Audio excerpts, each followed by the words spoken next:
Hi, Coach Tony here to do our Q&A with Coach Scott Maderer. For a long time, Scott has been our go-to personal finance coach. He's actually been my coach 2 years ago. He helped me buy and renovate an apartment in New York by getting my finances in order. And today we're going to go round robin with the coaches, asking about his methodologies, who's the right client for him, and what he thinks it takes to be a great coach on the Coach 70 platform. Scott, hello and welcome. Hey, thanks so much. I'm glad to be here, Tony. So the way we do this is we just go round robin and coaches are going to ask you questions. And so I'm going to start with Cherry. Do you have a question for Scott? You always start with me. I think it's victimization. You're always first on my list of people, though, and the screen shows you first. Okay, I should stop logging in first, shouldn't I? Yeah, okay. So can you tell us just generally a bit about what the main thing maybe that clients ask you? What's the single biggest thing that clients ask you to coach them on? Yeah, for me, the biggest thing on financial coaching, more often than not, the trigger that I hear that clients come in with is it's a frustration of, I know I make money, I know I've got money coming in, I have no idea where it's going. I should be saving more, I should be able to do more with my money. I've got a goal that I want to get, like an apartment or a new car or something like that, but I have no idea how to get control of this, how to get a picture of what's going on. I'll even talk about sometimes the sweaty upper lip. This is where, in a really bad situation where they're sitting there at the grocery store and they're about to swipe the card, and it's the sweaty upper lip of, did the money go in for, am I gonna have a problem paying for this? You're worried in the back of your head. Even if you got plenty of money in the bank account, it's still this kind of incessant worry that you don't know where your money is. The watercolor speak is, I make too darn much to be this broke. That's the shortest, sweetest. I hear someone say that and it's like, get them over to a financial coach. So they need to talk to a financial coach because that's the problem that I fix. Great. Nathan, how about you? Do you have a question today? Yeah, I probably have a few. I'm trying to think. The main thing that I run into, and this might be relevant to some people listening, a lot of people that I work with are either creative people or freelance people that don't have like a set amount of money they bring in every month. So they find it a lot harder to juggle, like to manage, because it's like, it's not like they say, okay, I have X amount coming in, so this is how it goes out. Do you deal with a lot of people like that? And like, how do you kind of advise them on that? Yeah. So people that have a variable income, and it can come from a number of different sources. But creatives or small business owners even, have this situation where one month is a $20,000 month and the next month is like $1,000 month, and huge swings sometimes. The real truth is the best way to work on that is to smooth out the swings. So if you can't control the fact that income swings, what you can control is the fact that spending swings. So that means basically creating a hill and valley account, a way of, on a good month, I'm socking some money back like the squirrel, and on a bad month, I'm spending some of the money that I socked back. Of course, the problem is that takes discipline, that takes awareness, that takes the ability to look at it, have a plan, and execute the plan. And that's where the accountability and all of that sort of stuff comes in. So yeah, I work with a number of clients like that. It's always a challenge. By far, they've got the most challenging financial situations and budgets, but it is doable. Okay. Doable. Sounds good. Gwen, how about you? Well, hi, Scott. I'm curious to know about what's the difference between you and a financial advisor? Yep. I'm not a financial advisor. That's a great question. I would never call myself a financial advisor, a financial counselor, or a financial planner, technically. I am a financial coach. Short description of each of those. A financial counselor is literally someone who has been certified as a counselor. They help people, like, for instance, if someone's been in an abusive relationship where money was used as a tool of abuse, they probably need to see a counselor, including someone who's versed in money counseling. That's a financial counselor. I don't do that. Financial advisor is somebody who takes the money that you already have and helps guide you in how to invest it for retirement, for long-term planning. And by long-term there, I mean longer than 5 years. They're going to, stock market, real estate, any of these sorts of things. You want to see a financial advisor. I refer clients to financial advisors. I'm a financial coach. So what I focus on is again, getting back to that, I make too much money to be this broke. Getting control of your money, getting your finances in order, getting it on a plan that works so that you can then run and execute that plan. And in a very real way, if a lot of times if you work with me, a year later, you've suddenly got the money to invest in your 401k and other things. Now I'm referring you over to that financial advisor that you're talking about because that's the right time for them. There are some financial advisors that do financial coaching. I will tell you that a lot of them don't because, quite frankly, there's not enough money in it for them. They make more money financial advising, so they just don't bother doing the coach. And they refer them to somebody who is. Does that help? Mm-hmm. Yeah, thanks. That's really good. That helps a lot. Michelle, I'll pass it over to you.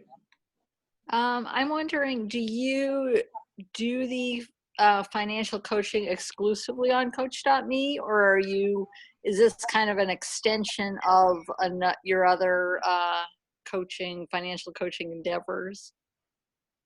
It's an extension. However, I would say 60%, roughly, maybe even 65% of my clientele comes from Coach.me, one way or the other. And even some of my offline clients, I'll get on Coach.me and use the features of Coach.me, to chat and to do all of those things.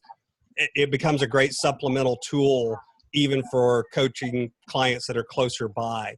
I do some in-person clients, local. I do some business clients that are local where I coach with small business owners and that sort of thing. But most of my online clientele comes in through Coach.me. I'm curious how you think about the difference in packages. I think when you started with us, we were just doing straight habit coaching, and now I think you have a really great package that includes more than that. How should clients think about which one is right for them? Yeah, so the way I look at it is, for the habit coaching, I try to stick it really into just the accountability. So this is someone who's already a self-starter, who has kind of, they've already got a system in place, they're already doing a budget, they've got the tools, and really and truly what they need someone is to kind of nag them a little bit and just remind them, go do what you're supposed to do. That sounds kind of petty. It's really not, because quite frankly, that's a big deal. It's not petty at all. The packages is for someone that really wants to design the system from the ground up. I tell people this all the time. You can Google how to do a budget. Go to Google, type in how to do a budget. You'll find 10 million articles on how to do a budget. Some of them are actually good. Some aren't, but you'll find them. What we work with in the packages is really customizing and designing a system that works for you and your life. So it's like Nathan was asking about the variable income situation. You go Google how to do a budget. It may or may not apply to your particular variable income situation or your particular, I've got 9 kids. I have a client with 9 kids. Guess what? His situation is totally different than anything he's going to find online. His household budget looks totally different. He's got 9 kids. So it's about personalizing it. By adding the packages, it let me add phone calls. It let me add more time to really dig into the situation and understand what was going on quicker. Because in a 2-hour phone call and a 1-hour phone call and a half-hour phone call, that's like 4 days worth of chat messages. You know what I mean? I get information so much quicker. Plus, I get to see them a lot of times because I'll do 90% of my calls are on Zoom. So I get to hear their voice. I get to hear the stress level. I get to see the body language. If it's a couple, I get to see them interact with each other. awesome information, you know? And so that's by being able to upgrade to the packages that let me add all of those levels. I actually think the packages in the long run are more cost effective for the client because you make more progress more quickly, if that makes sense. They get more value for what they're paying. And I try to price them competitively. I think most of us on the platform seem to. For sure. Cherry, how about you? Do you have a second question?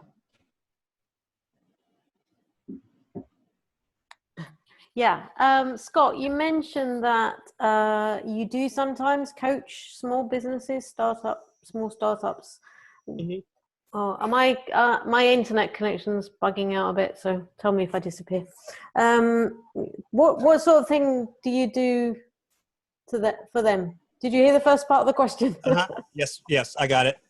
So for small business coaching, I focus mainly on solopreneur or very small business, micro business. So maybe it's a husband and a wife team, maybe it's a woman and a VA or something like that.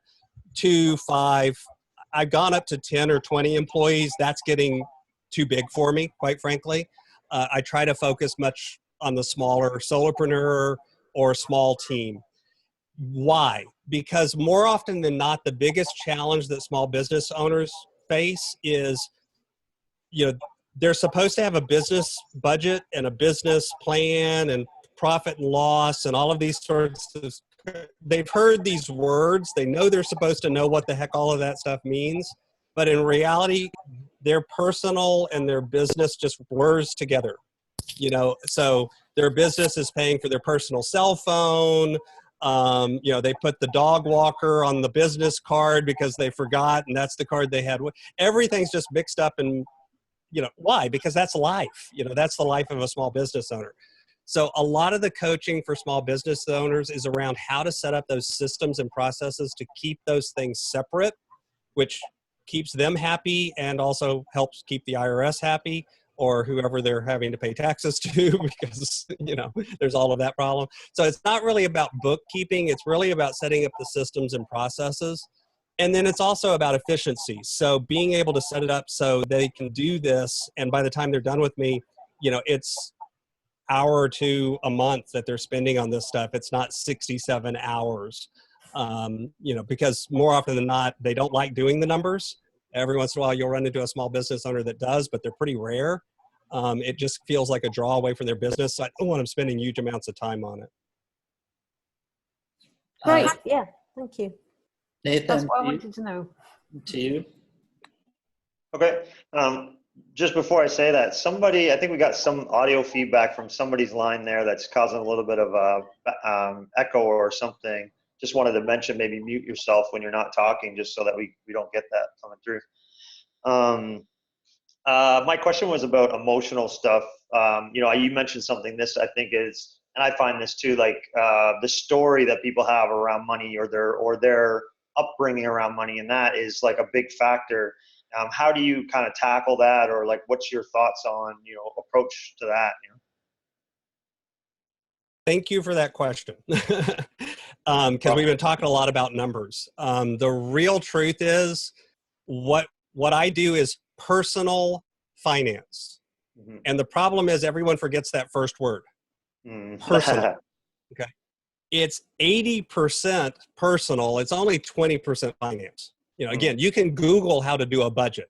Math you do to do a budget is 6th grade math. It's addition, subtraction, multiplication, division. I mean, this is not complex. How do you actually make that align with your values, with your priorities, do the things that you really want to do? I tell people, and I stole this line from a friend of mine, you can afford anything, you can't afford everything. You've always got to make choices. I don't care how much you make. Okay, you make $250,000 a month, you still have things that you can't afford. You're still going to have to make choices. So it's not an income problem. It's not a math problem. It's a behavior problem. It's a values problem. It's a priorities problem. It's a communication problem, especially in couples. You see that all the time. So like I have a tool that I recommend for couples, and I actually recommend it for singles, but it's modified. called a weekly communication tool, where it literally is like an agenda for a weekly meeting. So Okay. you literally put a standing meeting on the calendar, once a week we meet and this is the things we talk about, and it sounds silly, but you'd be amazed at how, and they're like, oh, my money's better. It's like, yeah, that's because you're talking to each other. Amazing. But it works, and those sorts of things. So it's a lot of the personal stuff. Yep, definitely. That's cool. That's very good. I found the same thing with productivity. Like we talked about that a little bit on the call. Productivity, everything else. It's not really the how-to that's the problem as much as it is the emotions and the things that get in the way, the overwhelm, the building up that emotional intelligence on how you handle money is the same as how you handle productivity, how you handle everything you're dealing with. It's like there's that thing that gets you stuck, and it's not always the money. It's and as soon as, and like you said, when people fix that aspect, then all of a sudden the other things improve, and you're like, wait, I have the same amount of money I always had, but now it's different. Yep, absolutely. Wonderful. Gwen, you're up next. I have a two-part question. I'm curious how you got into doing this kind of coaching, and do you have any specific philosophies that drive your business or your coaching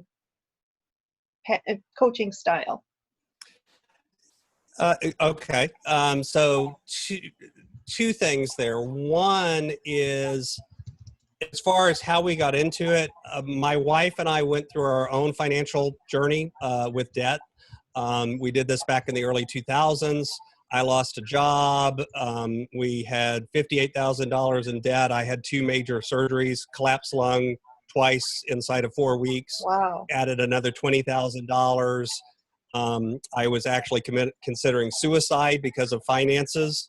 That if you search for if debt is the problem, suicide is not the answer on YouTube, you'll find my personal testimony about that.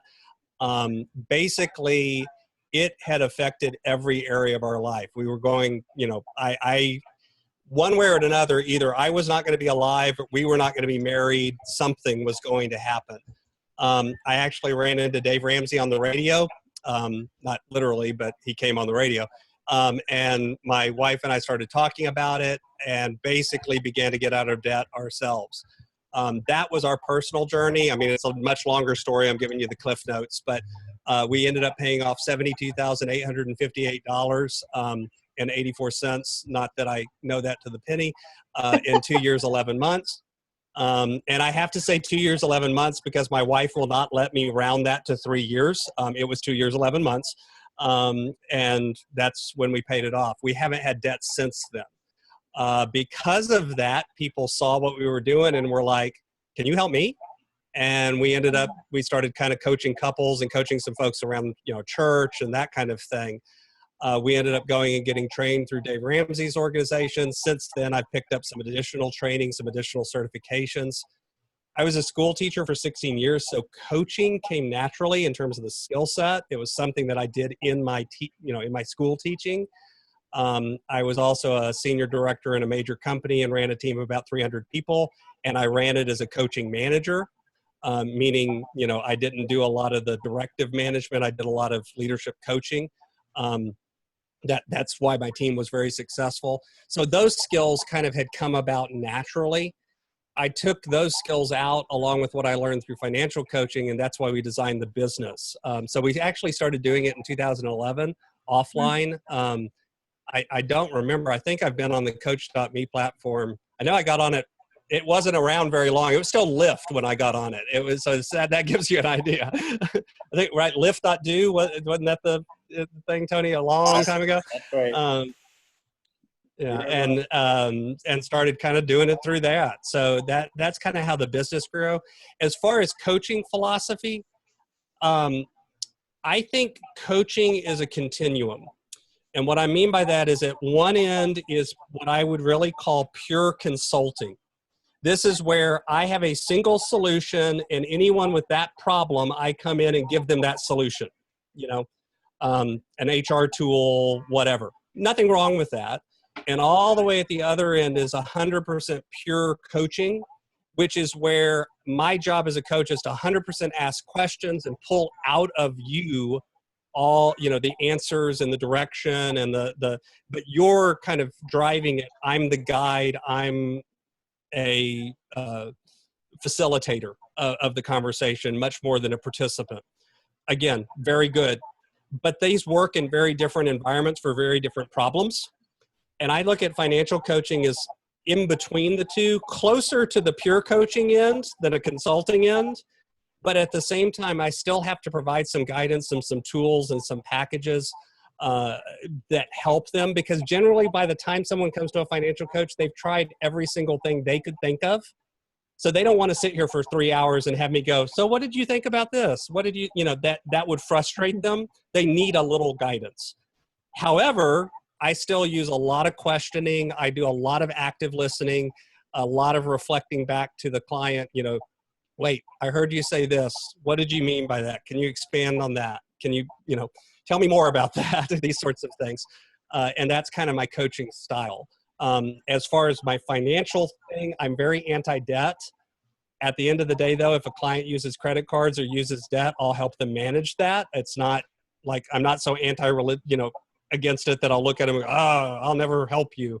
I'll just tell them about the realities of making sure that they're managing it and using it effectively. Because some people do.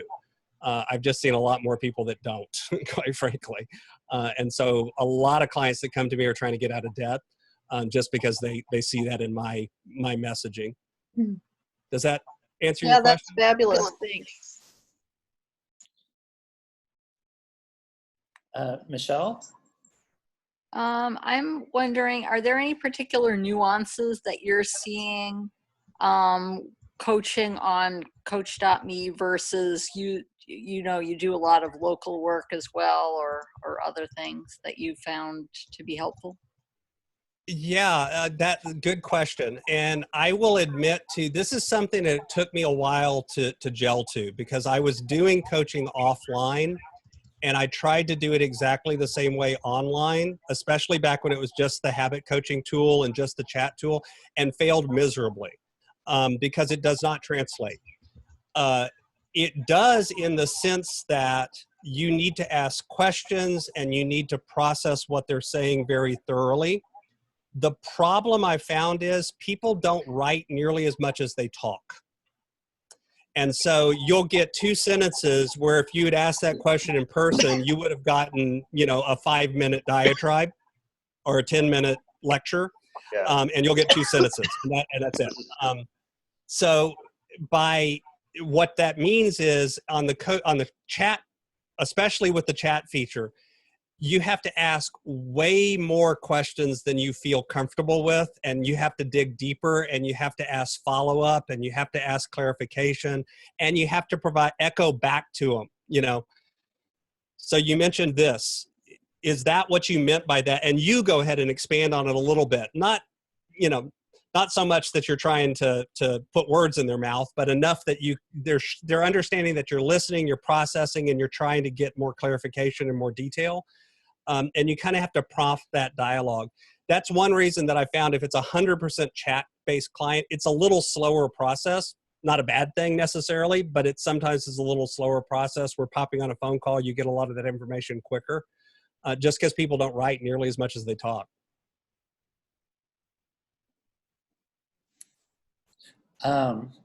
Scott, I'm curious to hear a little bit about the tools and exercises that you provide for people. I mean, obviously something that stands out in my memory is the Excel spreadsheet. And I think since you have coaches here, maybe a little bit about the coaching theory behind how you give them and how you explain them and teach them. Mm-hmm. Well, and actually, since you went through it, I've got some additional tools now that I use that you didn't get access to because I didn't have them back then. Oh, well. So basically, the thing I use for budgeting is really just a really simple, basic Excel spreadsheet. It is not complex at all, but that's really all you need. Again, budgeting is not complex. The guidance around it is to walk them through the process of thinking through, this is the income that I can predict. If it's a variable situation, there's one set of instructions like, What's the least you can get? Start with that number, that kind of thing. But basically, it's what do I know is coming in, and then begin to budget it down the left-hand side. There's some additional detail that you give about, how to process it. So I would give all of these instructions in long written form. What I found is that was horribly inefficient, because I would basically say, here's step 1, go do this. Then they would come back and go, okay, I did that. Now what's step 2? Okay, here's step 2, and I pre-templated all of this, and I actually wrote it out ahead of time, and then I would just tweak it to tailor it to that particular client situation. But I had written all these things as scripts ahead of time. But it was excruciating because, the client was doing the best they could to follow the directions, and it still was confusing.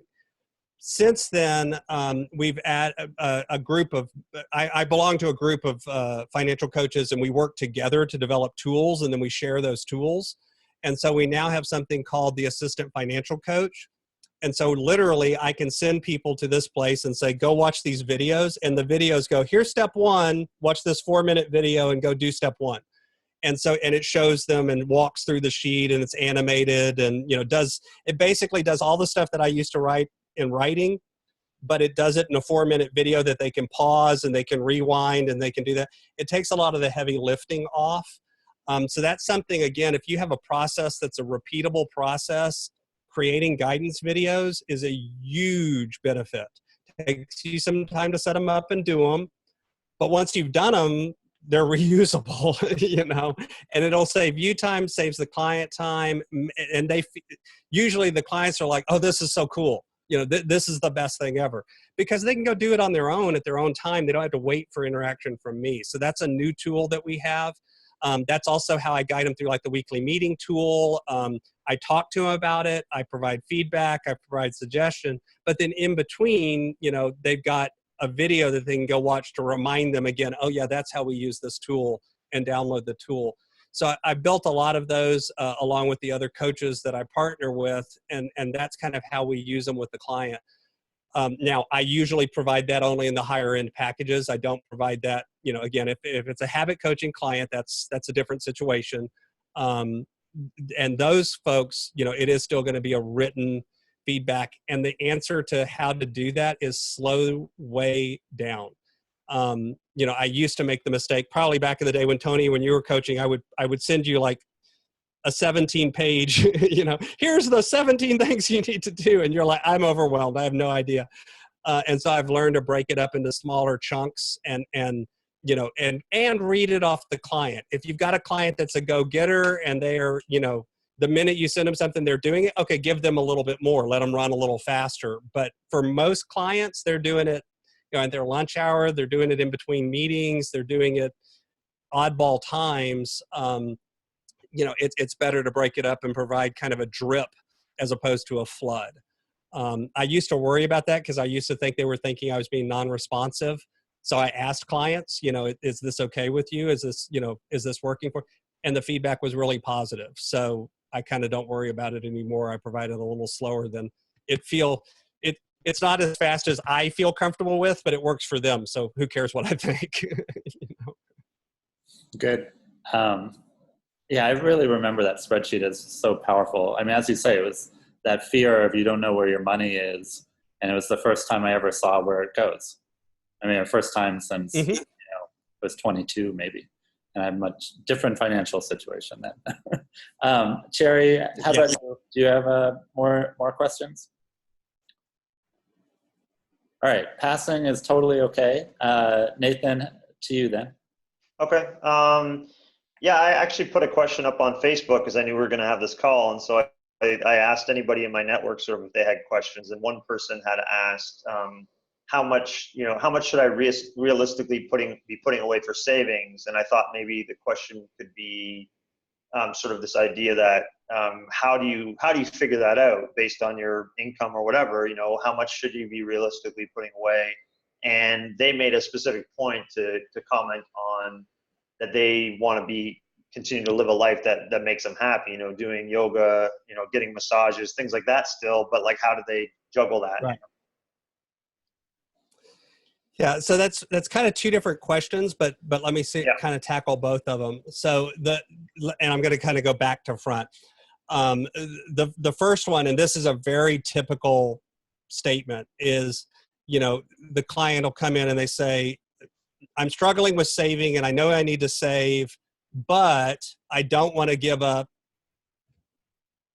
going out to eat twice a week with my wife because, that's how we bond. I don't want to give up massages once a week. I don't want to give up private school for the kids. That's a big one for some people. Always that conversation comes back to what we were talking about earlier. Wonderful. Priorities and values. Okay. Private school for the kids is a major priority for you and your wife. That is something that y'all find vital. You'd put that number 1 in your list. Great. So what's number 10 on your list? Let's go down the list. What's number 2? What you funded private school. Now what else wouldn't you give up? Kind of thing. And by the way, above private school is probably things like eating and keeping the lights on, but we've moved past survival and we're into having some money for other things. So you literally just work them through that priority list and then have the tough conversation of, great. Okay. Somewhere along this list, your money runs out, Yeah. And we've got to draw a line basically, and everything below the line doesn't get paid. You don't do it. You got to remove it from your list, or you got to find a way to make more money, or you got to rejigger your list and move some things around. All of those are fine. There's not a right or a wrong answer, but you have to figure out what's right for you and your personal situation. So it's really just guiding them through that conversation and that prioritization. I have a tool for that too. Okay. The other one is kind of the, how much should I save? So if you listen to all the gurus, right, you tune on any, Dave Ramsey, Susie Orman, whatever. The rule of thumb, everyone always says, is save, 10 to 20% of your income for retirement. Real truth is that's a rule of thumb. It may or may not work for your personal situation. And this is where I would be making a referral to a really good financial advisor and having them sit down and really do their goals that way, back plan it to get an exact number. At the same time, if they're young and they're starting out and they're not at the point yet where it's really worth it for them to sit down with a financial advisor because they're early in their savings, using that rule of thumb and saving anywhere from 10 to 20% is a good starting point. You certainly can't go wrong, and let me rephrase. I said saving. Let me tweak that. Technically, that's investing because it's longer term. Saving is for short term. Investing is for 5 years or more. You should also save some. So how much should I save? Well, you should have 3 to 6 months of emergency fund, no matter what. If you're in a job where there's some variability to the income, Nathan, to your point earlier, or it's a job that's at risk, meaning there's layoffs happening, that kind of thing, jack that emergency fund up, because 3 to 6 months isn't enough, double it. I would go 6 to 12 months. And that's short-term savings. And then investing is the 15 to 20%. Does that, and that's just, again, those are rule of thumb. So those aren't absolute. You definitely would tailor it for a specific situation, but it's a good starting point. Right. Yeah, that's definitely a good starting point. It gives a lot to think about, I think there. It's good. Good. Gwen, do you have I'll anything? pass. Michelle, how about you? You're muted. Give me a second. I don't know. I'll pass. Okay. I think we're starting to move into the raise your hand section of this. I do have a question. I think we talked about offline. I think you have a bunch of coaches here, and all the coaches often will face some debate about how they position themselves, because sometimes it can feel like how you position yourself is partly saying no to a certain client, even if you don't really intend that, even if you think so. So not super heavily in your online profile, but I know it's important to you that faith in some form is part of your coaching. I mean, could you describe how deeply it is part of the coaching, and also how you feel about how it affects your positioning and marketing? Yeah. So when I started coaching under the name Focused Intensity Coach. And that word, if you were a Dave Ramsey follower, focused intensity meant something to you. If you weren't a Dave Ramsey follower, you wanted to know whether I did, physical, what kind of coaching did I, you had no clue what I did. And so it didn't work well.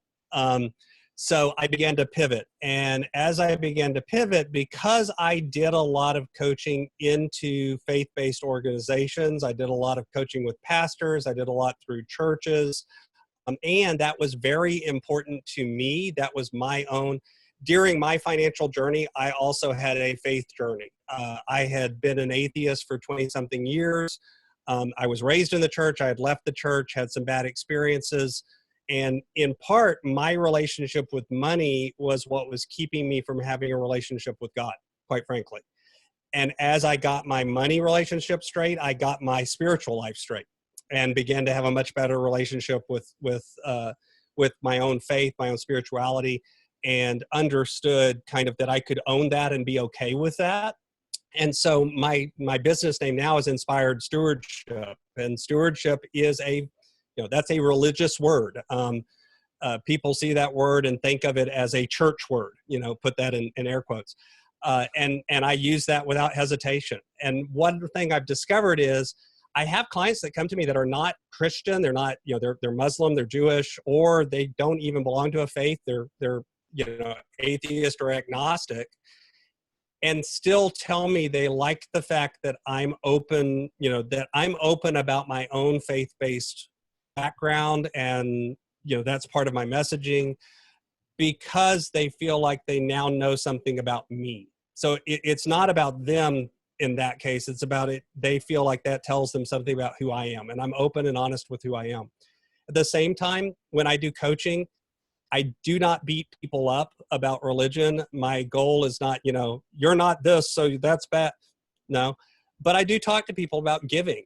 And I say, if you are a member of a church that believes in tithing, here's how we set it up for tithing. If you don't believe in tithing, you still should set your budget up to involve giving. Why? Because giving is good for us. It's good for us as human beings. Research shows that. I believe it from a faith-based perspective, but science shows it too, and I can point you to the research articles that show that. So I walk them through it from either perspective. At the same time, I'll use, like, my podcast. If you listen to my podcast, I quote the Bible in the podcast.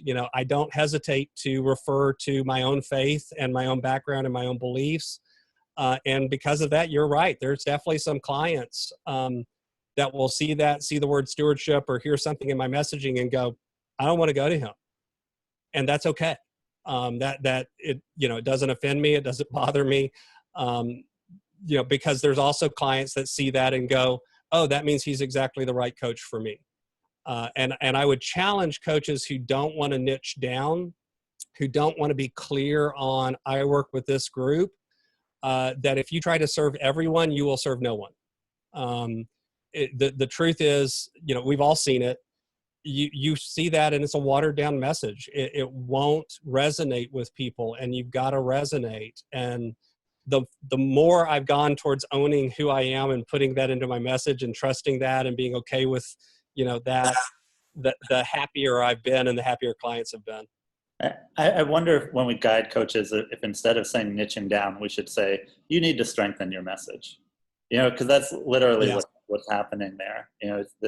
Just strengthen it. You get more specific, so it's a stronger message. And it has the effect of niching down, but also niching down makes it sound like you'll get fewer clients. And as you say, it's the opposite. My experience as your client was literally just the line item in the spreadsheet about tithing. I was like, no, I'm not a member of a church. So that is one of several line items that I'm not going to fill out. It's just the same. Right. If you don't have a pet, you're not going to fill out the pet food line item, right? It was actually really no different. So if you don't have a kid, you don't fill out the kid line, right? Right, exactly. Can we get some hand raises if anyone else has questions for Scott? Good. No, I think No, good. I think then we're getting close to the end. Scott, is there anything else you would want to say before we stop the recording? You know, I think the only thing I would say is, again, and this is really directed at the coaches or anyone that comes in later as a coach and is listening to this. One thing I've found with the Coach.me platform is it's a great platform for coaches, and you can really serve your clients well, but, you know, really get in there and understand how to interact with clients using that tool. Because again, if you've been doing coaching offline, if you do coaching in person, it is a different skill. You have to develop a different set of skills. And I don't claim to be a master at it by any stretch of the imagination, but I will say I'm better at it today than I was when I first started. I definitely made a lot of mistakes when I first started. Well, hopefully we're training coaches better than we did when you first started. I mean, that's one of a ton better. One of the things I'm most proud of is that by bringing a bunch of coaches together, we can all learn lessons that we share with the other coaches.